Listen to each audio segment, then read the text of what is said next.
going to make lanyards. So I cut my lanyards at 4 inches. So I've got 8 and then the 12, and then you line your ruler. So I'm gonna cut this. Okay, so I got that cut, and I normally leave mine together and then I'll iron, which I have to move this stuff and I'll show you how to iron. Okay, so I want to open this up like so, and then I will fold it in half all the way down the strip, and I'll show you what that looks like in a second. Okay, so when you want to fold it in half, you want to make sure your raw edges are touching, and I did the whole strip. So the lanyards are with the fabric, so whatever with your fabric is, I'm cutting it off the bolt, and all I did was fold mine in half again, so it comes off the bolt. So if I were to unfold this, it's, you know, the width of fabric. I just folded when I ordered my fabric and came in, folded in half again because where I got it off the bolt, and then I folded it on these little comic book boards, so they are nice and neat. Still have to do that one, but after you iron your lanyard in half, you want to open it, and then you want to fold your raw edges into this center crease here. I'll be back and show you. So it will start to look something like this, and then you just do the whole thing. And after you get the whole strip ironed, you want to fold this over and iron that close as well, all the way down. Okay, so after you get this ironed, you want to go to your sewing machine. From here, you want to fold it in half and add your little key thing. And then you're going to actually open this up. Scratch that. You're going to put your ends together and cut off your selvage, and then open it and sew it together. Okay, after you sewn it together, you can see my white thread there. You're going to refold it. And after you fold it back onto itself, you want to sew the open edge, open side first. Okay. Now you want to get it as close to the edge as you can, but you want to make sure you are catching both top and bottom. See how I'm close to the edge and I'm making sure the top and bottom, if it'll focus.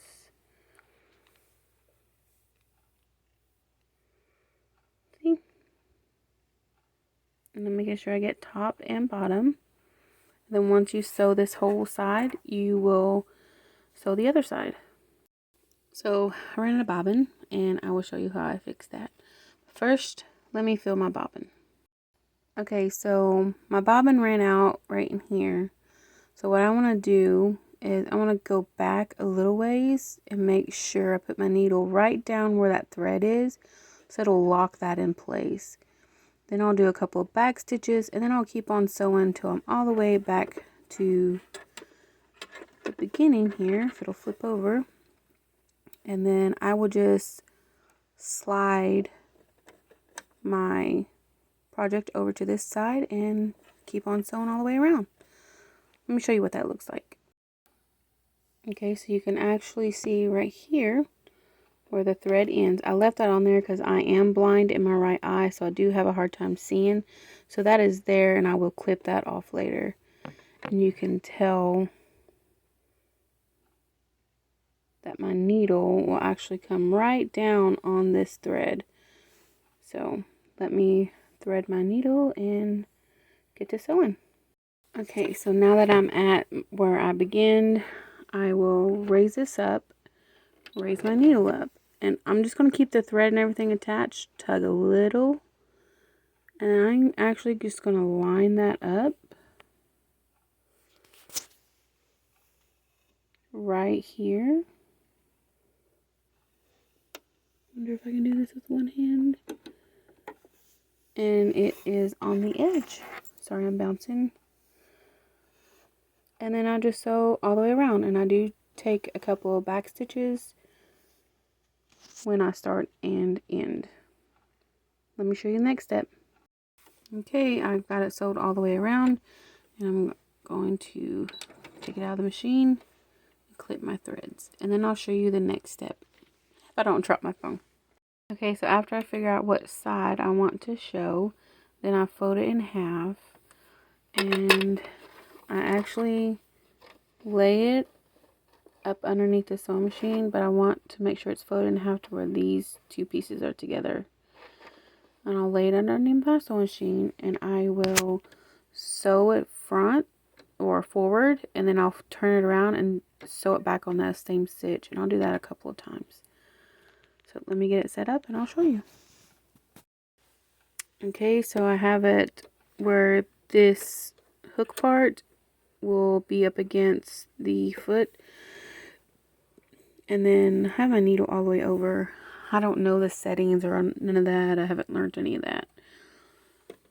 I don't even know what kind of foot this is. I'm just doing what I do. This is how I make it. So I will, and I don't want to be completely like off the edge. I want to be on the actual lanyard because I don't want to knot that up. I want my lock stitch to be in somewhere in the middle-ish of the lanyard. And I don't do a square. I just take it back and forth a few times. So I'm going to try to do this one-handed.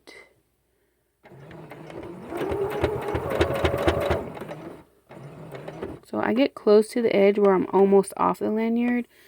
I leave my needle down. I raise my foot up. And I pivot. Make sure my threads are out of the way because you don't want a little nest. And you want to make sure your thread is lined up against this little gap or however you want to do it. So you can have as straight as possible. Granted, I am dyslexia. I am blind in one eye. If I can make this, I know a lot of smarter people can make this. Okay, so trying to stay straight, and this will be loose over here, but I want to make sure I'm on that stitch line, and I try to make sure my thread matches my fabric. So I want to pivot again.